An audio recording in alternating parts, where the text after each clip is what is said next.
Sebelum menonton video selanjutnya, jangan lupa like, subscribe, dan share video ini sebanyak-banyaknya ya. Bab 36.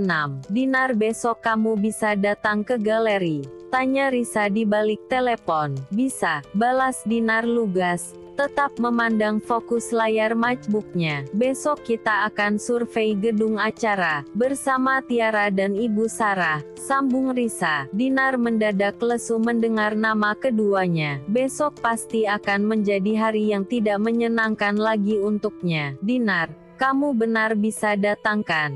Tanya Risa lagi. Ya, aku akan datang. Baguslah. Risa menutup teleponnya. Dinar menghentikan pekerjaannya, menghela nafas gusar. Keesokan harinya, Dinar datang ke galeri, lalu pergi menuju lokasi dengan Risa. Mobil yang dilajukan Risa memarkirkan mobilnya di pelataran hotel, tempat yang dipilih Tiara untuk melangsungkan acara. Itu mereka, ujar Risa berjalan beriringan, menghampiri Tiara dan Ibu Sarah yang sudah berada di Bloodroom Hotel. Selamat siang Nyonya Tiara dan Ibu Sarah, sapa Risa. Ini, Ibu Sarah yang menoleh pun spontan terkejut melihat Dinar. Siang Ibu Sarah, ini asisten saya, Dinar, ujar Risa sedikit heran melihat ekspresi Ibu Sarah. Jadi dia asisten?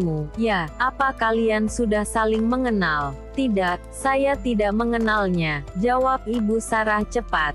Tentu saja membuat Dinar kembali harus menelan kekecewaan atas sikap Ibu Damar. Selanjutnya, Risa pun mulai mendiskusikan konsep yang sudah Tiara pilih sebelumnya. Saya izin ke toilet dulu, ujar Risa yang langsung berdiri dari duduknya, bergegas menuju toilet. Sedang Dinar masih sibuk dengan MacBook di hadapannya, mengerjakan sesuatu yang dipinta Risa. Tiara, kenapa kamu pilih WO ini? Protes Ibu Sarah, menunjukkan tatapan tidak sukanya pada Dinar. WO ini bagus kok Tante, hanya pegawainya saja yang tidak bagus, balas Tiara menunjukkan senyum menyebalkannya. Dinar tidak tuli. Tentu ia sadar, jika kedua manusia itu tengah menyindir dirinya. Dinar mencoba tidak menghiraukannya, dan tetap fokus pada sesuatu yang diketiknya. Tiara, kamu harus hati-hati. Tante tidak mau hubunganmu dengan Damar kacau lagi, ujar Ibu Sarah.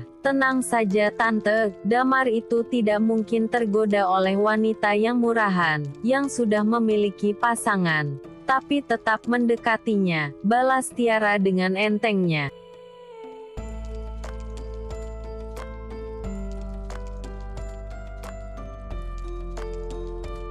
Plak. Tamparan keras memecah keheningan di ruangan besar tersebut. Dinar yang sudah tidak dapat mengontrol emosinya, dengan cepat berdiri dari duduknya, mengayunkan tangannya ke pipi Tiara. Ucapan Tiara benar-benar membuatnya naik pitam. Berani ya kamu, teriak Tiara, yang tidak terima pun ikut mengayunkan tangannya hendak menamparkan Dinar. Namun dengan cepat Dinar menangkisnya. Ada apa ini? Tanya Damar yang baru tiba melihat keributan tersebut. Dinar, ada apa ini? Risa yang baru keluar dari toilet pun dibuat bingung. Sayang, dia menamparkanku. Adu Tiara pada Damar. Dia tidak bisa menjaga ucapnya. Dinar membela diri. Damar, Mama lihat Dinar tiba-tiba menamparkan Tiara. Timpal Ibu Sarah yang membela Tiara. Cukup, sentak Damar, membuat mereka semua terdiam. Nona Risa,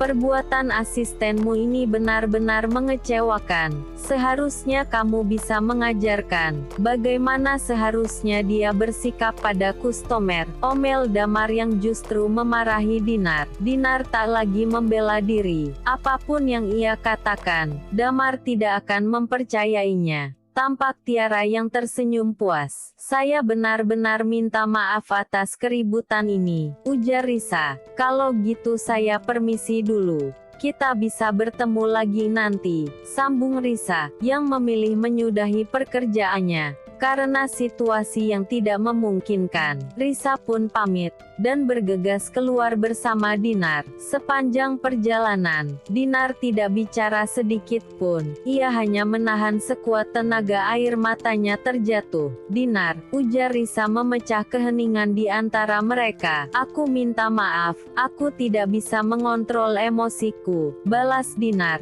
Tahu jika Risa pasti akan membahas keributannya dengan Tiara barusan. Sebenarnya ada apa? Aku tidak menyalahkanmu, ujar Risa. Tahu betul, jika Dinar tidak akan melakukan hal tersebut, jika tidak ada yang benar-benar mengusiknya. Apa kalian saling mengenal? Selidik Risa, merasa Tiara tampak sangat membenci Dinar sejak pertama mereka beradu pandang. Dinar, cerita sama aku, desak Risa pas Dinar yang tetap terdiam. Tiara itu sahabatku, dan Damar calon suamiku dulu. Apa? Ucapan Dinar membuat Risa tersentak. Pertemanannya dengan Dinar memang cukup singkat. Dia pun tidak tahu jika ternyata Tiara sahabat Dinar. Kenapa bisa seperti itu? Dinar menggeleng. Damar mengalami kecelakaan saat kami hendak menikah, dan mengalami amnesia. Tiara memanfaatkan kesempatan itu. Dia merebut Damar dariku, dan membuatnya benar-benar melupakanku. Jelas Dinar dengan suara yang bergetar.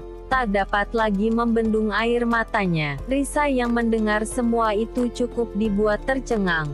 Tidak menyangka jika Dinar memiliki masalah yang cukup pelik. Aku sudah mengira, jika Tiara wanita yang cukup licik. Risa memberikan tisu pada Dinar. Dinar, kalau kamu tidak mau melanjutkan pekerjaan ini tidak apa-apa. Aku mengerti, ujar Risa. Sangat mengerti. Melakukan pekerjaan ini pasti sangat sulit untuk Dinar. Terlebih menghadapi Tiara yang selalu mengusiknya. Dinar menggeleng.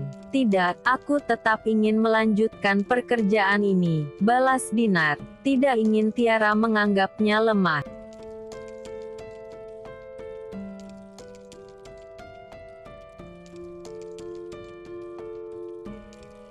Sudah 2 hari ini Damar pergi keluar kota, untuk urusan pekerjaan. Selesai meeting di kantor kliennya, Damar memilih untuk langsung kembali ke hotel. Namun di tengah perjalanan, dia melihat rumah makan sederhana, etalase kaca yang memajang berbagai menu, membuat Damar mengusap perutnya yang keroncongan. Rasanya ia tertarik untuk makan di rumah makan itu. Damar menepikan mobilnya, dan bergegas masuk ke dalam. Mau pesan apa, Pak? Sapa seorang wanita muda di sana. Damar memilih beberapa menu, dan duduk di kursi makan. Ini makanannya, Pak, ujar seorang wanita paruh baya yang membawa nampan, dan meletakkan beberapa menu di meja yang dipesan Damar. Terima kasih, Den Damar, seru wanita paruh baya yang bernama Yanti itu. Melihat dengan jelas wajah Damar saat mendongak. Ini benar Den Damar, serunya lagi, dengan mata berbinar, senang memandang Damar. Ya benar saya Damar,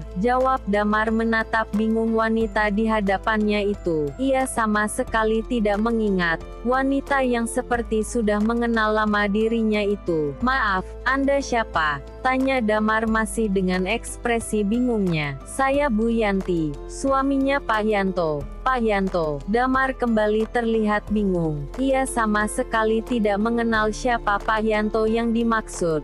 Pak Yanto supir pribadi Aden dulu, jelasnya lagi. Tapi Damar masih terlihat bingung. Sampai seorang pemilik rumah makan memanggilnya. Saya permisi dulu Den, ujar Ibu Yanti yang langsung bergegas pergi. Damar pun menyantap makanannya, dan keluar dari rumah makan tersebut setelah selesai. Sepanjang perjalanan, wajah dan ucapan Bu Yanti terus terbayang di benaknya. Tapi dia sama sekali tidak mengingat sedikit pun tentang wanita itu. Pukul 7 malam. malam, Bu Yanti bersiap untuk pulang. Sudah 1 tahun ini ia bekerja di rumah makan sederhana ini di kampungnya. Usai suaminya meninggal dunia, Bu Yanti dan Damar. Bu Yanti terperanjat melihat Damar yang berdiri tak jauh dari mobilnya. Aku rasa aku tidak dapat mengingat apapun. Bisa ceritakan hal yang mungkin sudah aku lupakan, ujar Damar, sengaja menunggu Bu Yanti pulang. Ia yakin banyak yang Bu Yanti tahu tentang dirinya.